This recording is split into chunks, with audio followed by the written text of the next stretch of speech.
என்னடா இது champions league ஆரம்பிக்குது, ஏதோ புது ஃபார்மேட்ன்றாங்க, ஒன்னும் புரிய மாட்டேங்குது. சரி, ஒரே ஒரு கொஸ்டின் இருக்குது. என்ன அது? டைரக்டா ஃபைனல்ஸ் போறதுக்கு ஏதாவது ஒரு வாய்ப்பு இருக்கா புது ஃபார்மேட்ல? இந்த மாதிரி வச்ச ஆர்சனல் இருக்கிறதுங்கிறதுல ஆட்டத்துல நீ ஆடாதரா. ஃபைனல் இது டைரக்ட் ரூட் இருந்தாலும் நீங்க போக மாட்டீங்களே அதுல. சரி, விடு விடு விடு.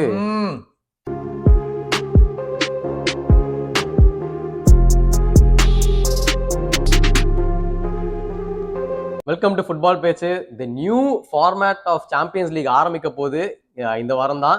ஸோ இந்த என்ன லீகு என்ன நாக் அவுட் ஒன்றும் எனக்கும் புரியல. எல்லாம் இவன் ஒரு வீடியோ போட்டு எக்ஸ்பிளைன் பண்ணியிருக்கான் ப்ராப்பராக. அதை பார்த்த அப்புறம் தான் புரிஞ்சுது. ஸோ இன்கேஸ் நீங்கள் அதை மிஸ் பண்ணியிருந்தீங்கன்னா மறக்காம அந்த வீடியோவே பார்த்துட்டு வந்துருங்க அந்த ஃபார்மேட் புரியறதுக்கு. பட் இதுதான் ஃபர்ஸ்ட் வீக் ஆஃப் அந்த சாம்பியன்ஸ் லீக். ஸோ அந்த ப்ரிவியூ பத்தி தான் பார்க்க போறோம். அதுக்கெல்லாம் முன்னாடி இனிமேல் நம்ம தேர்ஸ்டே நைட் ஃபுட்பாலையும் கலாய்க்க முடியாது. ஏன்னா சாம்பியன்ஸ் லீக் தேர்ஸ்டேவும் இருக்கு. ஐயோ, அப்ப இதை வச்சுதான் கலாய்க்கவே கூடாதுன்னு சொன்னா என்ன பண்றது? ஆமா என்ன பண்றது தெரியல. தேர்ஸ்டே நைட் சாம்பியன்ஸ் லீக் இருக்குது. சோ மொத்தமா ஒரு சின்ன ரீகேப் மாதிரி சொல்லிடுறேன். ஒரே டேபிள், இனிமேல் குரூப் கிடையாது, ஒரே டேபிள், 36 டீம், ஆளாளுக்கு அடிச்சுக்குவாங்க. ஒவ்வொரு டீமையும் வந்து 4 பார்ட்டுக்குள்ள பிரிச்சு போட்டிருக்காங்க. 4 parts, 9 team, 36 team. Each team 8 match ஆடுறாங்க. ஒவ்வொரு பார்ட்ல இருந்து 2 மேட்ச் ஆடுறாங்க. ஆக மொத்தம் 4 பார்ட்ல 8 கேம் முடிஞ்சது. சரி, இருந்தாலும் வந்துட்டு நம்ம ஃபர்ஸ்ட் ஒரு ப்ரிவியூ மேட்ச் பார்ப்போம். ரியல் மேட்ரிட் ஆரம்பிக்கிற முன்னாடி 36 டீம் இருக்காங்க, 18 மேட்ச் நடக்குது. 18 மேட்ச் நாங்க ப்ரிவியூ பண்ணல. இருக்கிறதுல பெரிய மேட்ச் இந்த கேம் வீக்ல என்ன இருக்கோ அதை மட்டும் தான் பேசுறோம். சொல்லிடலாம் டிஸ்க்ளைமர். சோ வந்துட்டு Real Madrid the current champions are playing Stuttgart. Stuttgart இந்த ஜெர்மன் டீம். அவனுங்க வந்துட்டு கொஞ்சம் ஐ திங்க் லோ பிளாக் ஆடுற டீம். ஆனா ரியல் மேட்ரிட்ல இப்ப என்னன்னா, இப்ப எம்பாப்பே கமிங் பேக் இல்ல coming to form. Came to form அதான் சொல்லிரு வந்துட்டா. இப்போ வந்து லைட்டா மத்த டீம்ஸ் எல்லா ஜெனரலா எல்லா டீம்ஸுமே வந்து பயப்பட வேண்டிய நிலைமைக்கு வந்துருவோமோன்னு நினைக்கிறேன். அதாவது வந்து பெரஸ் வந்து லாலிகாவை புடிச்சிட்டாப்ல. ஏன்னு கேட்டா 5 மேட்ச்ல அவங்களுக்கு 4 பெனல்டி வந்துச்சு. எப்படி? சோ அவங்களுடைய வில்லத்தனம் யூசிஎலுக்கு வருமா அப்படின்னு கேக்குறாங்க. பட் நான் அதுக்கு பதில் சொல்றேன், வில்லத்தனம் எல்லாமே வருஷம் அவங்க தான் winners. Yes, they are already overpowered. இதுல வேற வந்து எம்பாப்பேன்னு ஒரு எக்ஸ்ட்ரா ஒரு ஸ்பெஷல் வெப்பன் வேற இறக்கிருக்காங்க. அதனால என்ன நடக்க போகுது தெரியல. ஆனா மெட்ரிடுக்கு இப்போதைக்கு இருக்கிற பிரச்சனை பார்த்தா அந்த டோனி க்ரூஸ்ல உடைய ரோலை வந்து வால்வர்டே ஆடுறாங்க. அது மட்டும் எப்படி கொஞ்சம், அதாவது டோனி க்ரூஸ் அளவுக்கு எதிர்பார்க்கணும் உடனே எப்படி வரும்? ஆமா, இந்த மெட்ரிட் ஃபேன்ஸ் புரிஞ்சுக்க மாட்டேங்கிறாங்க. டோனி க்ரூஸ் அளவுக்கு இல்ல. அட பொறுமையா இருங்க. அவங்களுக்கு பழகிருச்சு இந்த மாதிரி நல்லா ஜிஐசி நல்லா ஆடியே பழகிருச்சு. பட் உண்மையா சொல்ல போனா இதே பிரச்சனை தான் ஒரு வருஷம் ஆச்சு. பென்சமா காலம் அப்புறம் அவ்வளோ பெரிய ரோலை வந்துட்டு எப்படி ரீப்ளேஸ் பண்ணாலும் ஜூட் பெல்லிங்ஹாம் சூப்பரா பண்ணா.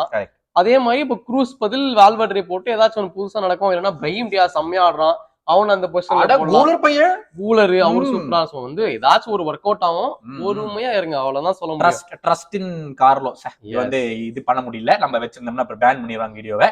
ட்ரஸ்ட் இன் கார்லோ அவ்வளவுதான்.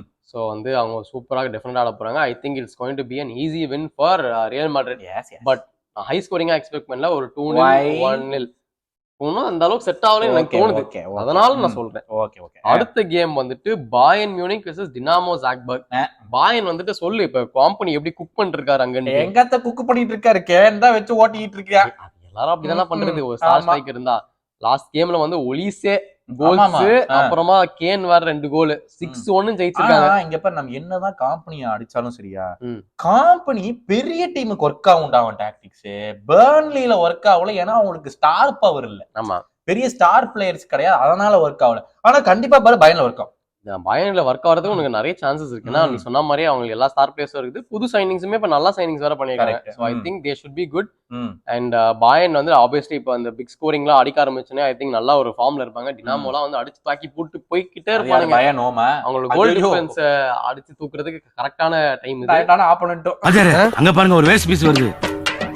அடி வாங்கறதுன்னு அளவெடுத்து செஞ்சாம இருக்கான். போய் புறா. சோ வந்து இதை விட வந்துட்டு இப்ப ஆக்சுவலி இந்த கேம் வீக்ல வந்து பிக்கெஸ்ட் கேம்னு கேட்டீங்கன்னா இந்த AC Milan versus Liverpool San சீரோல போய், ஆர் மேபி அவங்க ஹோம் பேர் என்னன்னு தெரியல இப்ப. சோ வந்துட்டு இந்த ஹோம்ல ஆட போறீங்க, அவையில நீங்க அவே போய் ஆட போறீங்க. How to you feel? This will be a good test இந்த டைம்ஸ்ல உங்களுக்கு. தப்ப டெஸ்டே போன வாரம் ஒண்ணும் பண்ணல. இந்த மாதிரி தைரியமா பேசுறா. என்னடா நீ ஒரு 3 வாரத்துல ஒரு கேம் தோத்து போயிட்டு இப்படி பேசிட்டு இருக்க? எஸ்ரா போறோம் ஏசி மிலான்ல 5-0 பொளந்துட்டு வரோம். 5-0 எல்லாம் சொல்லுன காசைதான். என்ன இந்த கேவலமா ஆடிட்டோங்கிறது வந்து இப்ப பிளேயர்ஸுக்கும் தெரிஞ்சிருச்சு, ஸ்லாட்டுக்கும் தெரிஞ்சிருச்சு. ஹோம் கேமா இருந்தா கூட பரவாயில்ல, away game and AC Milan is not an easy opponent. அது எல்லாமே நம்ம இருக்குது. உங்க தலைவர் அங்க இருந்து கிளப்பி விட்டாங்க ஜிருவை, ஆனா அதுக்கு பதிலா வந்து மொராட்டா வாங்கி வச்சிட்டாங்க. சோ அதனால வந்து நல்ல ஸ்டார் பவர் இருக்கு. இந்த வந்து இப்போ யூசுப் ஃபஃபானாவும் வாங்கியிருக்காங்க, அவன் வந்து கோல் போட்டிருக்கா. பட் ஏசி மிலான் இது வரைக்கும் பார்த்தா இந்த வாரம் 2 நாளைக்கு முன்னாடி ஃபர்ஸ்ட் கேம் வின் பண்ணிருக்காங்க 4 கேம்ல. இதுல சரியால அதுவும் வந்து கடைசியா இருக்கிற டீம் கூட. அதனால வந்து அவங்களும் பெரிய ஃபார்ம்ல இல்ல சொல்ல போனா. But again once again Liverpool Champions League nights away games work out ஆனதே கிடையாது. ஹோம் கேம்ல போட்டு எப்படி பண்ணி ஜெயிச்சிருவோம், but away games work out ஆனதே இல்ல. புது ஃபார்மேட்ல 4 வின் பத்தாது எனக்கு தெரிஞ்சா. ஹோம்ல இருக்க 4 வின் மட்டும் பத்தாது. கண்டிப்பா கேரண்டி பண்ற உனக்கு அட்லீஸ்ட் 5 வின் 2 டிரா வேணும். 5 வின் 2 டிரா டாப் 8க்கு ஐ திங்க் அட்லீஸ்ட். ஆமா 5 வின் வேணும். சோ அதனால எவ்ரி கேம் இஸ் இம்பார்ட்டன்ட். பெரிய நம்பிக்கை இல்ல, but I have confidence in our boys to bounce back from the last game அப்படின்ற. அதனால ஈஸி வின்னா சொல்றேன். சொல்லிட்டு அவனுங்க மிலான் நல்லா ஆட மாட்டேங்கிறான்ட்டு அப்புறம் வந்துட்டு போய் தோத்துட்டு அப்புறம் நீ ப்ளீஸ் நெக்ஸ்ட் கேம் போயிரு. மிலான் வந்துட்டு சோ சொல்ற மாதிரி ஃபார்ம்ல இல்ல, ஆனா வந்து சாம்பியன்ஸ் லீக்ன்றதுனால அது லீக் எல்லாம் தட்டி விட்டு இது வேற மாதிரி ஆடுவாங்க எல்லா டீம்ஸுமே. நம்ம என்ன எதிர்பார்க்கணும்னு தெரிய முடியாது. ஹோப்ஃபுல்லி பாப்போம் என்ன நடக்க போகுது. PSG ஜிரோனா மேன், ஜிரோனா ஆக்சுவலா வந்து நியூலி வெல்கம் அப்படின்னு சொல்லி சாம்பியன்ஸ் லீக் வந்திருக்காங்க. சூப்பரா ஆடுறாங்க. இப்ப வந்து வாண்டபிக் அப்படி நிறைய ஒரு 2-3 ஹை ப்ரொஃபைல் பிளேயர்ஸ் வேற வாங்கியிருக்காங்க. சோ அது எப்படி ஒர்க் அவுட் ஆகும்னு பார்க்கணும். எமுலேட் பண்ணுவாங்களான்னு தெரியல. அதுதான் வந்து கேள்விக்குறியான விஷயமா இருக்கு. போன சீசன் அவ்வளவு சூப்பரா ஆடினாங்க, இந்த சீசன் அப்படி ஆடுவாங்களாங்கிற ஒரு கேள்வி எல்லாத்திட்டையும் இருக்கு. அதே PSG கிட்ட தான் இருக்குது. அவங்க வந்துட்டு என்ன பண்ணுவாங்க இப்படி ஓப்பனா சொல்லி காட்டாது சுபாஷ். என்ன பண்றது, அவங்க மேல எவ்ரி இயர் வந்து ஒரு எக்ஸ்பெக்டேஷன் வச்சு கடைசியில அவங்க அந்த ப்ராஜெக்ட் அவங்க ஆரம்பிச்சது சாம்பியன்ஸ் லீக் ஜெயிக்கணும் தான். அந்த ப்ராஜெக்ட் அப்படி போய் இப்படி போய் காணாமலே போயிடுச்சு. கடைசியில காணாம போன கூட பரவாயில்ல. அந்த பிக்சர்ஸ் போட்டபோது அந்த PSG உடைய டைரக்டர்ஸ் உடைய மூஞ்சி எல்லாம் பாத்தீன்னு வச்சுக்கோ, அப்படியே மிரண்டுட்டாங்க. டேய் என்னடா இது, நாங்களும் தான்டா காசு கொடுத்தோம், பெட்டி எதுவும் போய் சேரலையா அப்படிங்கிற மாதிரி வந்து மிரண்டுட்டாங்க அந்த டைரக்டர்ஸ் எல்லாம். பாவம் தான். சோ அதனால வந்து PSG Girona again I feel இதெல்லாம் மஸ்ட் வின் கேம். பட் சொல்ல முடியாது, ஏன்னா ஜிரோனா வந்துட்டு நல்லாவே ஆனாங்க அகைன்ஸ்ட் ரியல் மேட்ரிட் அண்ட் பார்சாவே. அவங்களுக்கு ஒரு எக்ஸ்பீரியன்ஸ் இருக்குதான்.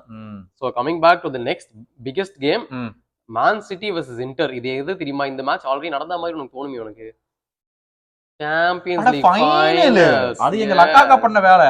அட பாவமே. ஆனா இன்டர் மிலான் வந்து சேம் மேனேஜர்ரா, சேம் செட் ஆஃப் பிளேயர்ஸ். அதுதான் வந்து ஒரு பெரிய பெனிஃபிட்டா அவங்களுக்கு இருக்கும். சாலனோக்லு மட்டும் எங்கேயோ போயிட்டான்னு நினைக்கிறேன். எனக்கு அது மட்டும் ஷூரா தெரியல. சாலனோக்லு இந்த டீம்ல அப்ப இருந்தா அந்த ஃபைனல் அப்போ. இப்ப வேற ஏதோ டீம் சாலனோக்லு போயிட்டான்னு நினைக்கிறேன். They still have good strike force line. Lautaro Martinez, Marcus Thuram. போன சீசன் எத்தனை கோல் லட்டோரோ மார்டினஸ். அவங்க அதெல்லாம் சாnchez என்ற கிளம்பிட்டான். மத்தபடி நீ சொன்ன மாதிரி எல்லாரும் இருக்காங்க தான்.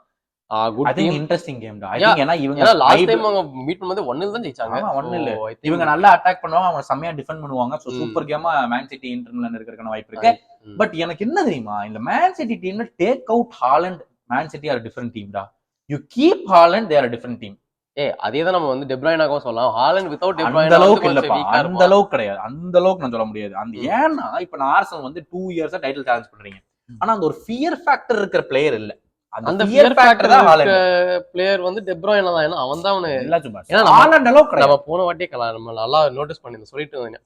ஞாபகம் இருக்கா? இந்த மாதிரி வந்துட்டு ஸ்மால் டீம்ஸோட கோல் போடுறான், ஆனா பிக் டீம்ஸ் நம்மளால ஒண்ணும் பண்ண முடியல. 38 கேம் இருக்கு ஒரு பிரீமியர் லீக் சீசன்ல. 32 கேம்ல கோல் போட்டுறான். 6 கேம்ல கோல் போடலினா அவன் தப்பு கிடையாது. நீ வந்து உடனே அப்ப மத்த பிளேயர்ஸ்ல எது டீம் இருக்காங்க. சரி நீ ஏதோ சொல்ற, இந்த கேம்ல போடுவானா இல்லையான்னு பாப்போம். இந்த இன்டர் மிலான் டீம் கூட எனக்கு தெரிஞ்ச 2 கோல்ஸ். ஐ திங்க் டிரா தான். 1-1 டிரா இல்ல 0-1 டிரா. ஹோம் சிட்டி கேம் சான்ஸே இல்ல அதெல்லாம். அடுத்தது வந்துட்டு அட்டலாண்டா வர்சஸ் ஆர்சனல். அங்க வாங்கடி. அட்டலாண்டா வந்துட்டு ஆல்வேஸ் சாம்பியன்ஸ் லீக்ல நல்லா பெர்ஃபார்ம் வந்துருவாங்க. ஒண்ணு யூரோப்பா லீக் வின்னர்ஸ் நல்லா பெர்ஃபார்ம் பண்ணா, இல்லனா வந்து யூரோப்பா குதிச்சு அங்க நல்லா பண்ணுவாங்க. ஆனா இந்த வாட்டி என்னன்னா, நீங்க நல்லா பெர்ஃபார்ம் பண்ணலாம், யூரோப்பாக்கு போக முடியாது. அதனால இவங்க நல்லா தான் ஆடி ஆகணும். அதனால ஆர்சனலுக்கு வந்து நல்லாவே ஆடுவாங்க. அங்க போய் நாங்க செருப்படி வாங்கிட்டு வந்தோம்ல ஹோம்ல அட்டலாண்டா கூட. நினைக்கிறத விட ரொம்ப கெட்டவன்னா இவன் நம்மளோட ஸ்கமாக்கா போட்டு செஞ்சுட்டாலே. ஆமா காஸ்பரினி வேற செம்ம ஹைப்ரஸ்ரா. உங்க பிளேயர்ஸ் எப்படி தாக்கு பிடிப்பாங்கறத விஷயமே சரியான ஹைப்ரஸ்னாலும் ஹைப்ரஸ். அவங்க டிஃபென்ஸ் வந்து உங்க டிஃபென்ஸ் வரைக்கும் ஹைப்ரஸ் பண்ணும் பாரு. இந்த மாதிரி பண்றதுக்கு வந்து அவங்க ஜார்ஜினியா வச்சு என்ன அப்படி தாக்கு பிடிக்க போறோம்னு தெரியல. சரியான ஹைப்ரஸ். அதான் செம்ம இது சேலஞ்ச் ஆர்சனலுக்கு. இது வந்து ideally Arsenal should not lose the கேம்ங்கறது அவங்க எய்மா இருக்கும். அவே ஃப்ரம் ஹோம் செம்ம சூப்பர் சைடு, அவங்க தோக்க கூடாதுங்கிற எய்மோட போவாங்க. But if you get the win, incredible result இருக்கும். அதுதான் சொல்றேன், இது ஒரு நல்ல டெஸ்டா இருக்க போகுது. சாம்பியன்ஸ் லீக்ல வந்து ஃபர்ஸ்ட் கேம் எடுத்தோடனே அவே இட்டாலியில போய் ஆடணும். ஸோ வந்து டெஃபினெட்லி ஒரு நல்ல டெஸ்டா இருக்க போகுது.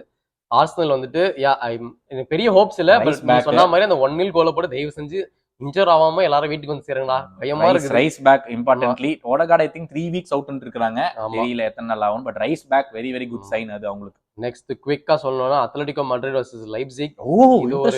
இது ஆக்சுவலா ஒரு நல்ல மேட்சா இருக்கும்.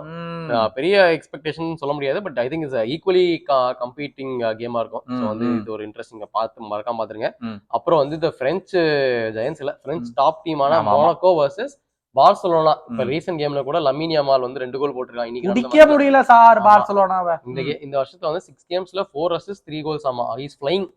சோ வந்துட்டு Yamal is the one carrying Barcelona. Minutes manage பண்ணுப்பா ஃப்ளிக் தம்பி ப்ளீஸ். டப்புன்னு ஆட விட்டுட்டு மொத்த கேமையும் முடிச்சு விட்டுட்டு அவனை இன்ஜுரியில படுக்க வச்சிடாது. எல்லா யங்ஸ்டர்ஸும் பார்சலோனா அதான் நடக்குது. இந்த பையனாச்சும் ப்ராப்பரா மேனேஜ் பண்ணுவாங்க. ஆனா பார்சலோனா டெஃபினெட்லி ஃப்ளையிங். மேனேஜர் சம்பந்தம் வந்து ஆன்சி ஃப்ளிக். சாவிக்கு வந்துட்டு அவ்வளவு சொன்னாங்க. சாவி வந்து நீ உண்மைதான் பிரச்சனை, இங்க பாரு ஆன்சி வந்து பயங்கரமா பண்றான்னு பார்சலோனா ஃபேன்சி பேசுறாங்க. அதுக்குள்ளயா அதெல்லாம் பாக்குறதுக்கு நான் இருக்க மாட்டேன். ஆனா வெதை நான் போட்டது. ஆன்சி ஃப்ளிக் தான் மேனேஜர் ஆஃப் தி மந்த். அப்புறமா வந்து பிளேயர் கொடுக்கல, பட் ஆக்சுவலி டிசர்வ் வந்து ரஃபீனியா ஒரு பயங்கரமா ஆடிட்டு இருக்காரு அந்த ஹேட்ரிக் இங்க போட்டான்ல. ஆமா, வந்து ரஃபீனியா நல்ல ஃபார்ம்ல இருக்காரு. லமால் சொல்லவே வேணாம். And of course Lewandowski. So இந்த டீம் வந்து நல்லாவே செட்டப் ஆகி சூப்பரா ஆடிட்டு இருக்காங்க. சரி, நீ சொல்ல வேண்டாம், வியூவர் சொல்றாங்க. இந்த செட் ஆஃப் கேம்ஸ்ல ஒரு வைல்டு பிரிடிக்ஷன் அவங்க சொல்லணும். யாராச்சும் கோல் போடுவாங்க வைல்டா, இந்த லீவண்டோஸ்கி கோல் போடுவான் அந்த மாதிரி சப்பையா சொல்லாம வைல்டா இந்த கைல் வாக்கர் கோல் போடுவான், இல்ல எடர்சன் கோல் போடுவான், அந்த மாதிரி யார் போடுவோம். நான் என்ன சொல்றேன், வைல்ட் ப்ரெடிக்ஷன் வந்துட்டு ஜிரோனா வில் வின் அகைன்ஸ்ட் பிஎஸ்ஜின்ற நானு. இது வைல்டே கிடையாது. இது அவங்க ஃபர்ஸ்ட் டைம் இது சாம்பியன்ஸ் லீக் வராங்கடா, அதுக்கு எடுத்தோனே பிஎஸ்ஜி ப்ரெடிக்ட் பண்ணுவாங்கன்ற நான். சரி, நான் வந்து அட்டலாண்டா வில் பீட் ஆர்சனல்ங்கற என்ன வேணா சொல்லிரலாம். இதுக்கு நீ சொன்னோ நீ. நான் எனக்கு அட்டலாண்டா அடி வாங்கியிருக்கேன், எனக்கு தெரியும் அட்டலாண்டா எப்படி ஆடுவாங்கன்னு. அட்டலாண்டா வில் பீட் ஆர்சனல் அப்படின்னு சொல்லிட்டு ரிவ்யூல சந்திக்கிறோம்.